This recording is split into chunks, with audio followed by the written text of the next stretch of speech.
ஒரு பெண்ணின் கதை. பள்ளிக்கூடத்தில் படிக்கும் பிள்ளைகள் தேச சேவையை உத்தேசித்து தங்கள் வாழ்நாட்களை பிரம்மச்சாரியாகவே கழிப்பதாக சங்கல்பம் செய்து கொள்ளும் வழக்கத்தை ஒட்டி ஸ்ரீ சைலபதியும் சங்கல்பம் செய்து கொண்டான். பிறகு காலேஜுக்கு வந்ததும் மற்ற பையன்கள் போல் இல்லாமல் முதல் சங்கல்பத்தை ரத்து செய்து தானும் விவாகம் செய்து கொள்வதென்ற இயற்கையான முடிவுக்கு வந்ததும் இல்லறத்தின் இன்பக் கனவையே ஏழடுக்கு மாளிகையை எதிர்பார்த்து கொண்டிருந்தான். BA தேறிய மறு வருஷம் மணம் முடிந்தது. மணம் முடிந்த மறு வருஷம் அவன் மனைவி லலிதா வீட்டுக்கு வந்துவிட்டாள். பானை பிடித்தவள் பாக்கியத்தினால் ஸ்ரீ சைலபதி ஐயர் ஆனான்.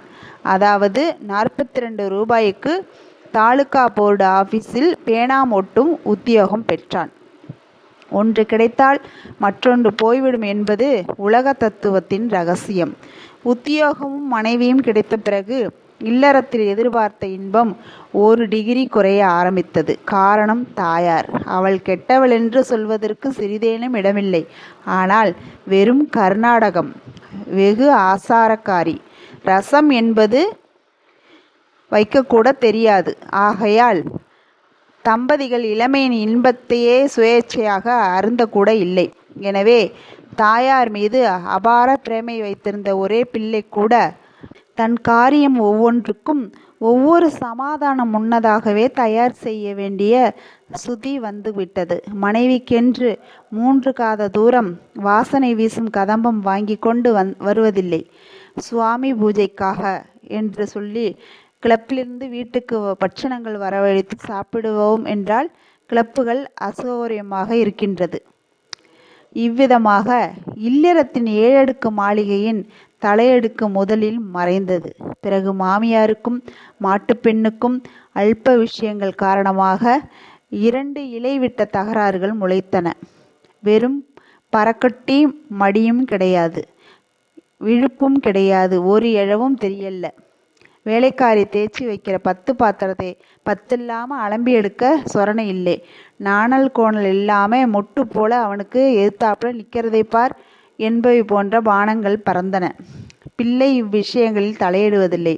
புருஷனுக்கு சம்பந்தப்பட்டவை அல்ல என்று தள்ளிவிடுவான். இப்படிப்பட்ட மனோபாவம் தாயாருக்கு அதிருப்தியை உண்டாக்கிற்று.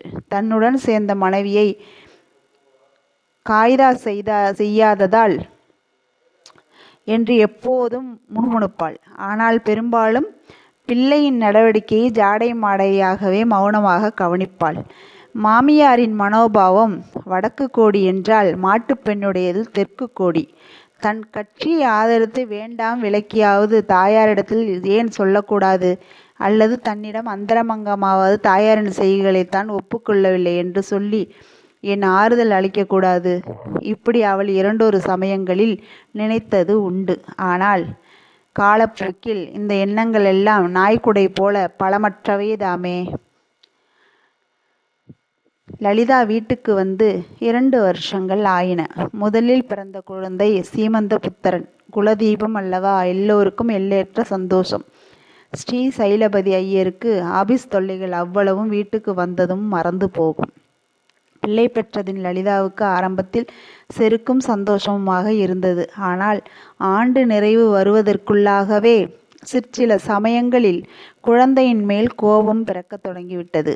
சமையல் அவசரத்தில் குழந்தை அடுப்பு விறகை இழுத்து சமையலை தவக்கப்படுத்திவிட்டால், எண்ணெய் நெய் முதலியவற்றை கை சொடுக்கும் நேரத்தில் கொட்டிவிட்டால், தொட்டி முற்றத்தில் தடாரென்று விழுந்துவிட்டால் அவ்வளவுக்கும் சவாப்தாரி லலிதாதான். எனவே குழந்தையின் மேல் கோபம் வருவது சகஜம்தானே. அப்படிப்பட்ட சமயங்களில் ஸ்ரீ சைலபதி ஐயருக்கு மனைவியின் மேல் கொஞ்சம் தாபம் உண்டாகும். ஒரு குழந்தையை பார்த்து கொள்ள வீட்டில் உள்ளவர்களுக்கு யோக்கியதை இல்லை என்றால் ஆள் வைக்க எந்த நல்ல மாமனார் கொடுக்கப் போகிறார் என்று கத்துவார். மாமியார்காரி குழந்தையை பார்த்து கொள்ளக்கூடாதென்று எவ்வளவு நாழிகைதான் எடுத்துக்கொள்வாள். தவிர ஜபம், சாப்பாடு, மத்தியான வம்பர், மகாசபை, கோவில், குளம் இவ்வளவுக்கு கண்டு அவகாசம் மிஞ்சுவதில்லை.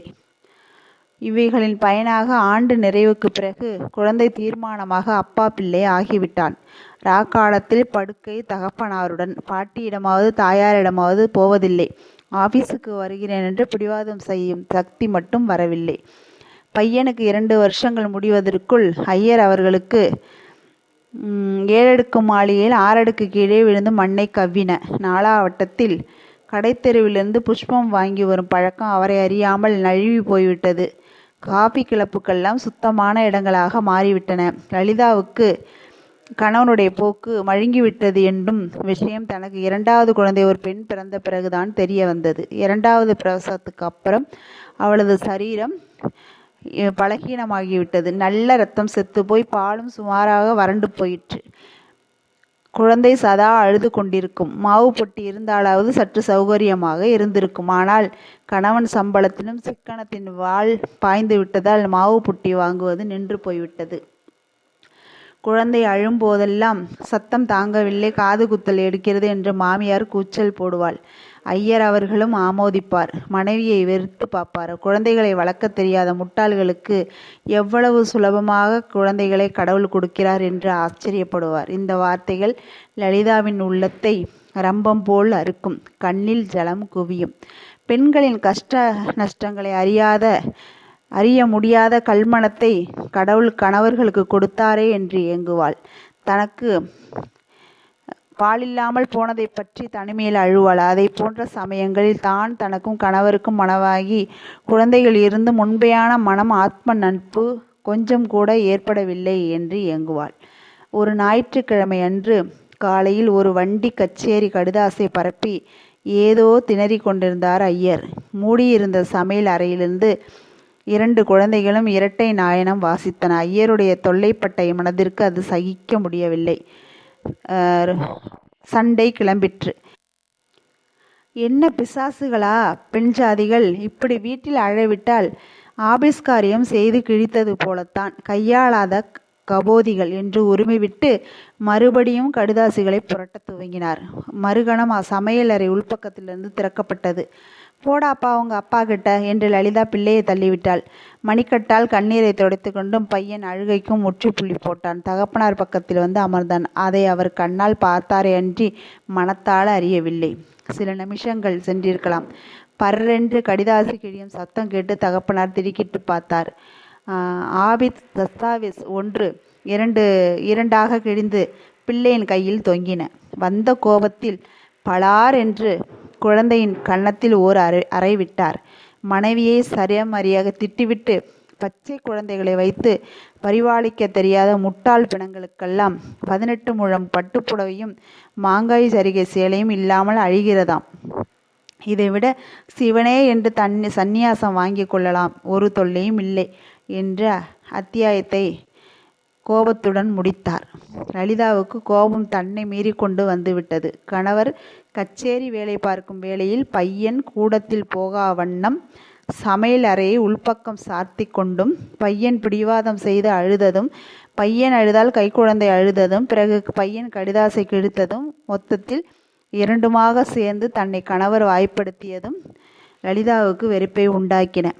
இந்தாங்கோ இந்த குழந்தையை பார்த்துக்கோங்கோ என்று கைக்குழந்தை தொப்பென்று கணவர் முன்னால் கொண்டு வந்து உட்கார்த்தினாள். அப்போது லலிதாவின் மையிட்ட கண்கள் இரத்தம் சோர்ந்த வேல் போல ஜுவாலித்தன. உதடுகள் துடித்தன. இந்த வீட்டுக்கு வந்து 5 வருஷம் ஆச்சு. 3 ரூபாய்க்கு புடவை வாங்கினேன்னு விரலை மடக்குங்கோ என்றாள். கணவர் முகம் சிவந்தது. மாமியின் முகத்தில் ஆவேசம் தலைவிரித்து ஆடியது. ஆவேசம் என்னவோ நாட்டுப்பெண்ணை பட்டித்தான். ஆனால் அது பாய்ந்தது மகன் பேரில். அப்பா அப்பவே பிடிச்சி கிளிப்பிள்ளைக்கு சொல்றாப்பிள்ள சொன்னேன், இடத்தை கொடுக்காதே மடத்தை பிடிக்கும்னு. இப்போ தலையில தூக்கி வச்சுக்கோடா இல்லையோ என்று பேய் சிரிப்பு சிரித்தாள். ஐயருக்கு ரோசமும் கோபமும் பொத்து கொண்டு வந்தன. ஆனால் கோபத்தின் மூட இயல்பை ஒட்டி அது மனைவியின் பேரில் பாய்ந்தது. அவளுக்கு பணத்திமிரு, அதனால் வாய்க்கொழுப்பு. 1 நிமிஷத்தில் அடக்கி விடுகிறேன் என்று வீரம் பேசினார். மனைவியாவது சும்மா இருந்திருக்க கூடாதா? அப்படி ஒன்றும் சொல்லல, என்னவும் இல்லை. பணம் வாங்கினது மனசுல உறுத்துறா போல இருந்தால் திருப்பி வேணா கொடுத்துறது தானே. இல்லாததும் பொல்லாததும் சொல்றேளே, நியாயமா என்று கபடமற்ற மனத்துடன் அவள் சொன்னாள். அவள் நினைத்ததற்கு நேர் விரோதமாக இந்த பேச்சு நெருப்புக்கு நெய்யாயிற்று. தம்மை ஏழை என்று மனைவி குத்தி காட்டுவதாக கணவர் எண்ணினார். சுயப்பிரஜையை இழந்து 2 அடி பாய்ந்தார். என்ன சொன்னாய் என்று கையை ஓங்கினார். பணத்திமிர் என்று உதடுகள் முணுமுணுத்தன. லலிதாவின் கண்களில் நீர் தாரையாக பெருகிற்று. என்னை அடியுங்கள், வேண்டான்னு சொல்லல. உங்களை நம்பி வந்ததற்கு பிசகு இன்னதென்று சொல்லிட்டு அடிங்கோ என்று அழுதாள். ஓங்கிய கை அப்படியே நின்றுவிட்டது. முகம் அசட்டு வெளுப்பு தட்டியது. அப்படியா சமாச்சாரம்? புத்தி வரும்படி செய்கிறேன். நான் சொல்வதற்கு எதிர்பேச்சா? இருக்கட்டும் என்று சொல்லியபடி கச்சேரி தாள்களை எல்லாம் கீரை போல பெட்டியில் வாரி போட்டுவிட்டு வேகமாக வெளியே போய்விட்டார் ஐயர். வெளியே போன பிறகு இன்னது செய்வதென்று அவருக்கு தெரியவில்லை. பிக்காரியைப் போல குறிப்பிட்டு நடந்து சென்றார். முடிவில் ஊர்கோடியில் இருக்கும் ஆலமர சந்துக்கு வந்து சேர்ந்தார். ஒதுக்குப்புறமாக கிடந்த ஒரு ஆலங்கட்டையின் மேல் உட்கார்ந்தார். சுற்றிலும் இயற்கையின் கோலாகலம். எதிரே மாக்கிளையில் காகங்கள் தம்பிதை சமேதரர்களாக உட்கார்ந்து கொண்டு தலைமயிரை கோதி கொண்டிருந்தன. புல்தரையின் மீது வெண்கல குரலில் மைனாக்குருவிகள் ஆரவரித்து நின்றன. அணில்கள் வெயில் துணுக்கு போல மரங்களில் பாய்ந்து விளையாடின. சிறு காற்றில் காதல் வேகத்தில் விரட்டுவது போல குருவிகள் பறந்தன. மேலே வானுச்சியில் காகித பல் போல் மேகங்கள் மிதந்து போயின. இயற்கையின் மெய்மறந்த அமைதிக்கும் அவர் உள்ளத்தின் குழப்பத்துக்கும் பொருத்தம் கழுத்துக்கு கத்தி போல இருந்தது. பார்க்க பார்க்க நெஞ்சில் குரோதம் தீப்பற்றி எரிந்தது. இப்படியே பொழுது சென்றது. சூரிய வெப்பம் அதிகப்படவே ஐயர் களைப்பினால் கண்ணயர்ந்தார். அதே நாள் அந்தி பொழுது. மேய்ச்சலிலிருந்து திரும்பி வரும் மாட்டு மந்தைகளில் மணியோசை கேட்கும் நேரம். தாய்மாடு அம்மா என்று தயங்கி நிற்கும் கன்றை அன்புடன் அழைக்கும் நேரம். குருவிகளும் காகங்களும் மடையான்களும் மரங்களில் வந்து அடையும் நேரம். எட்டிய குடிசைகளிலும் எட்டிய வானத்திலும் விளக்குகள் மின்னும் நேரம். தூங்கியவர் கண் விழித்து எழுந்தார். மார்பின் மீது கைகளை கட்டிக்கொண்டு மெதுவாக வீட்டுக்கு கிளம்பினார். வீட்டுக்கு போனதும் சண்டையை மறந்து மனைவியிடம் பேசலாமா? அதுவும் தாமாக பேசலாமா? வெட்கக்கேடில்லையா? தாயார் ஏளனம் செய்ய மாட்டாளா என்று யோசித்து கொண்டே சென்றார். வீட்டுக்கு வந்த சமயத்தில் தாயாரை காணவில்லை. பையனையும் காணவில்லை. மனைவி மட்டும் கோடாரி முடிச்சு போட்ட தலைமயிருடன் சிரத்தையாக சுவரின் மேல் சாய்ந்து கொண்டு குழந்தைக்கு சமாதானப்படுத்தி கொண்டிருந்தாள். குழந்தை அழுது கொண்டிருந்தது. ஐயர் மனைவியை கவனிக்காதது போல கிணற்றக்கரைக்கு போய் கால்களை சுத்தம் செய்து கொண்டு நடுக்கூடத்திற்கு திரும்பி வந்தார். முற்றத்தின் ஓரத்தில் வழக்கம் போல் சந்தியாவதனத்துக்கு விபூதியும் ஜலமும் லலிதா கொண்டு வந்து வைத்தாள். ஆனால் வழக்கத்துக்கு விரோதமாக 1 டம்பர் ஜலத்தை அன்று ஒரே அடியாக கொட்டிவிட்டு சந்தியாவந்தனத்தை குறுக்கி விட்டார் கணவர். எதிலாவது ருசி இருந்தால்தானே.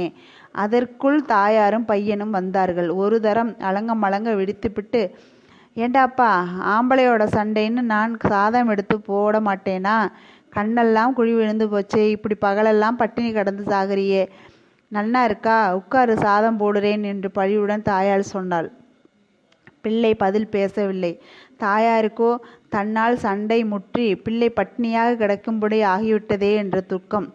இல்லாத போனா அவளையே போட சொல்றேன். லலிதா, இந்தா இலைய போடு என்று உருகி போய் உத்தரவிட்டாள். லலிதா இலை போட்டு தண்ணீர் எடுத்து வைத்தாள். எனக்கு வேண்டாம் என்றார் ஐயர். தாயார் மன்றாடி பார்த்தாள். பிரயோஜனப்படவில்லை. நீதான் சொல்லி பாரேன். வாயில கொழுக்கட்டையை அடைச்சிருக்கு, நீயும் பட்டினி என்று லலிதாவை பார்த்து தாயார் சொன்னாள். லலிதா உடனே வணக்கமாகவும் அன்பாகவும் சாப்பாட்டுக்கு அழைத்தாள். வேண்டாம் என்று சொல்லிவிட்டு தம் மெத்தையை எடுத்துக்கொண்டு திறந்த மாடிக்கு சென்றார் ஐயர். பருக்கையை விரித்து போட்டு வானத்தை பார்த்த வண்ணம் படுத்து கொண்டார். பகலில் நடந்த சம்பவத்தை பற்றி தொடர்ச்சியாக அவர் எண்ணி பார்த்தார். சண்டை மூண்டது மனைவியாளா தாயாராளா, அல்லது நாம் கணவன் லலிதா வெறும் மனைவி என்ற புருஷ அகங்காரத்தினாளா என்று ஆராய்ந்தார். ஒன்றும் விளங்கவில்லை. சிறிது நேரத்துக்குள் சித்தம் ஓய்ந்து விட்டது. தென்ன ஓலையின் ஓசை மயக்க மருந்து ஊட்டிற்று. நள்ளிரவு. திடீரென்று கண் விழித்து எழுந்து உட்கார்ந்தார். மேலே நட்சத்திரங்கள் மாமூல் போல பராக் கொண்டிருந்தன. சுற்றிலும் மரங்கள் பொருளுக்கு வெண்சாமரம் வீசி நின்றன. இடைவிட்டு என் அரிகளின் ஊளை காற்றில் கலந்தது. அதனுடன் சமீபத்தில் ஒரு குழந்தையின் அழுகுரல். பக்கத்து வீட்டில் போல் இருக்கிறது என்று மறுபடியும் ஐயர் படுத்து கொண்டார். தூக்கம் பிடிக்கவில்லை. பகல் கலகம் அகத்தினுள் முன்னும் பின்னுமாய் போயிற்று. அழுகை நெருங்கி வந்தது. மறுகணத்தில் பையனை எடுத்துக்கொண்டு மனைவி எதிரில் வந்து நின்றாள். வாய் மட்டும் திறக்கவில்லை. ஐயரின் உள்ளத்தில் கூட்டில் அடைத்த புனுகு பூனையைப் போல ஒரு குடைச்சல் உண்டாயிற்று. அழுகையுடன் அழுகையாக பையன், ஏப்பா உங்கிட்ட என்ன தூங்க வச்சுக்கல என்றான். பாதி ராத்திரியில் திறந்த மாடியில் பதில் சொன்னால் குடும்ப கழகத்தை உலகத்துக்கு தண்டார போட்டது போல ஆகுமோ என்னவோ என்று அசட்ட பயம். சும்மா இருந்தார் ஐயர். ஏனப்பா இப்படி முழிச்சிட்டு பார்த்தேன்? நானும் மாடியில் இருக்கேன்னு வந்தேன். இருட்டு கருப்பா பயம் இருந்தது, அழுதேன். அம்மா இங்கே எடுத்துட்டு வந்தா. அம்மா நல்லவ, ஏன்பா என்று மேலே அடுக்கினான் பையன். அப்போதும் சும்மா இருந்தார். லலிதாவுக்கோ துயரம் தாங்க முடியவில்லை. தன் பேரில் இன்ன குற்றம் என்று சொல்லிவிட்டால் எவ்வளவு வயதாலும் தாங்க தயார் என்பது போன்ற உணர்ச்சி அவள் மனதில் பொங்கிக் கொண்டிருந்தது. உங்க அப்பா சந்நியாசம் வாங்கி போறாரா? என் மேல கோபம். இம்மே தொடமாட்டார் ஒன்னே என்று பையனை பார்த்து சொன்னாள். தொடமாட்டார் என்று சொன்னதை கேட்டதும் ஒரே தாவாக தாவி பையன் தகப்பனாருடைய கழுத்தை கட்டி கொண்டு, கோபம்னா என்னப்பா என்று கேட்டான். தகப்பனார் பதில் சொல்ல முடியாமல் விழித்தார். அது ஏப்பா வரணும் அம்மா பேரில் என்று மின்னும் பானம் தொடுத்தான் பையன். இப்போதாவது சொல்லுங்கோ. அப்பா அம்மா அண்ணன் தம்பி எல்லோரையும் விட்டு விட்டு எல்லாம் நீங்க தானிட்டு இருக்கேனே. இன்னைக்கு நான் பண்ணின பெசகு என்ன? என் பேரில் பெசகுன்னு என்ன வேணாலும் ரசிச்சிங்கோ. வீணா பட்டினி கிடக்கிறேளே என்று அழாத தோஷமாக கெஞ்சினாள் லலிதா. கணவரின் முகம் மாறியது. மனம் தளர்ந்தது. அகக்கண்ணுக்கு முன்பு பகல் வேலை சம்பவம் வரிசையாக எழுந்தது. குற்றம் தன்னை சார்ந்ததென்று மனசாட்சி தெளிவாக சொல்லிற்று. அதை பளிச்சென்று ஒப்புக்கொண்டு விடலாமல்லவா? அப்படி செய்யாமல் கணவர்கள் வழக்கத்தை ஒட்டி பிசகு யார் பேரில் இருந்தால் என்ன? கச்சேரி கடிதாசு போய்விட்டது என்று மழுப்பினார். பாவம், குழந்தைக்கு என்ன தெரியும் என்றாள் லலிதா. தெரிந்தவள் நீ என்ன செய்தாய் என்று நான் கேட்கிறேன் அப்படின்னார். கோச்சிக்காதீங்கோ, சமையல் கட்டில் இருந்தவ கவனிக்காதது பிசகுதான். கடிதாசுக்கிட்ட நீங்க இருந்தேளே. சரி சரி, சும்மா இரு, போனது போகட்டும், இரண்டாம் சண்டையை கிளப்பாதே என்று சமரசப்படுத்தினார் ஐயர். கீழே இருந்து கைக்குழந்தையின் குரல் இரவின் நிசப்தத்தை கிழித்து கொண்டு கிளம்பியது. ஒரு நிமிஷம் லலிதா தயங்கினாள். கீழே குழந்தை அழுகிறதே என்றார் கணவர். ஆனால் இன்னைக்கு வந்த கோபம் அர்த்தமில்லாத முன்கோபம்னு ஒப்புகிண்டா கௌரவமாக்கும் என்று சொல்லிக்கொண்டே லலிதா கீழே இறங்கினாள். ஐயரின் மனம் முற்றும் இலகிவிட்டது. மனசாட்சி உறுத்தியது. ஏண்டி, கேட்பதற்குள் மாடிப்படிக்குள் கால்மெட்டியின் ஓசை கேட்டது. பையனை எடுத்துக்கொண்டு கீழே இறங்கினார். ஏதாவது சாப்பிட்டியோ இல்லையோ என்று மனைவியோடு கேட்டார். ஆயிடுத்தே. தன்னை சமாதானப்படுத்த வேண்டி சொல்லிய முழு பொய் என்று அவருக்கு தெரியும். போகட்டும், இன்னொரு தரம் சாப்பிடு. அகாலத்தில் இரண்டாம் தரம் வேண்டாம். நீங்கள் கீழே வாங்க, உங்களுக்கு பால் வச்சிருக்கேன், சாப்பிடுங்க என்று சொல்லிவிட்டு எனக்கு ஒரு நாள் ஏகாதசியாக இருக்கட்டுமே. ஸ்ரீ சைலபதி ஐயர் தமாஷாக லலிதாவின் தோள் தட்டை தட்டினார். இந்த வீடியோ பிடிச்சிருந்தா லைக் பண்ணுங்கள், ஷேர் பண்ணுங்கள், கமெண்ட் பண்ணுங்கள், சப்ஸ்கிரைப் பண்ணுங்கள்.